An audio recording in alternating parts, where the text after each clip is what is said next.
क्या आपने कभी नोटिस किया है कि हम कितनी जल्दी रिएक्ट कर देते हैं? थोड़ा सा गुस्सा और हम फट पड़ते हैं, थोड़ी सी टेंशन और दिमाग कंट्रोल से बाहर हो जाता है और जिस बात को अच्छे से मैनेज कर सकते थे उसे भी बिगाड़ देते हैं। लेकिन विपश्यना हमें क्या सिखाती है? रिएक्शन को रोकना नहीं, रिएक्शन को समझना है। लेकिन कैसे? इस बात का जवाब मुझे समझ आया जब मैंने विपश्यना की प्रैक्टिस करी। साइंस के हिसाब से हमारा दिमाग एक पैटर्न पे काम करता है, स्टिम्युलस, सेंसेशन और रिएक्शन। यानी कुछ होता है तो शरीर में एक सेंसेशन आता है और हम बिना सोचे समझे रिएक्ट कर देते हैं। दोस्तों, मैंने महसूस किया कि विपश्यना इसी चेन को तोड़ती है। जब आप विपश्यना करते हैं तो आप अपने शरीर की सेंसेशंस को ऑब्जर्व करते हैं बिना रिएक्ट किए। हमें अपने इमोशंस को समझकर सही फैसले लेने हैं। मान लीजिए आपको गुस्सा आ रहा है तो नॉर्मली हम चिल्लाते या इरिटेट हो जाते हैं, लेकिन विपश्यना में आप सिर्फ ऑब्जर्व करते हैं। शरीर में हीट, तेज हार्ट बीट,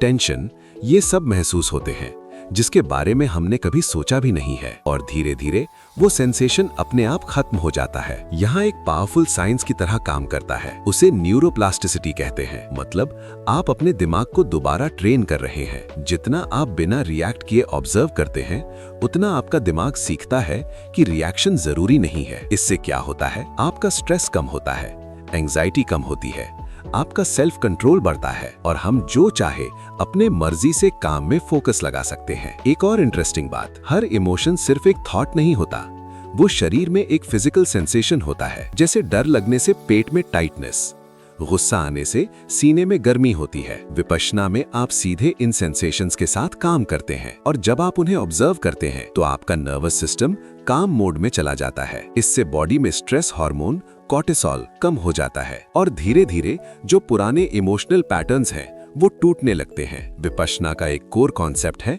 सब कुछ बदल रहा है। हर सेंसेशन आता है और चला जाता है। जब आप इसे सच में महसूस करते हैं तो आप क्लिंग करना छोड़ देते हैं और रेजिस्ट करना भी। यही असली फ्रीडम है। विपश्यना कोई बिलीफ नहीं है, ये एक एक्सपेरिमेंट है जो आप अपने अंदर करते हैं और इसका रिजल्ट एक शांत दिमाग, क्लियर थिंकिंग और लाइफ पर रियल कंट्रोल। विपश्यना हमें कहाँ फोकस करना है इसकी आजादी देता है, फ्रीडम देता है, ताकि हम फोकस कर सकें और जीवन में आगे बढ़ सकें और जीवन पहले से अधिक आसान और सुंदर हो सके। तो अगली बार जब इमोशन आए उसे दबाइए मत और तुरंत एक्सप्रेस भी मत कीजिए, बस ऑब्जर्व कीजिए, क्योंकि शायद रिएक्शन और रिस्पॉन्स के बीच का जो गैप है वही आपकी असली ताकत है। वही हमारा फोकस का सेंटर है जहां से इंस्टेंट फोकस हटाया या लाया जा सकता है। वीडियो को शेयर और चैनल को सब्सक्राइब जरूर करना ताकि और क्लैरिटी आपको मिले और लाइफ समझने में आसान हो। धन्यवाद।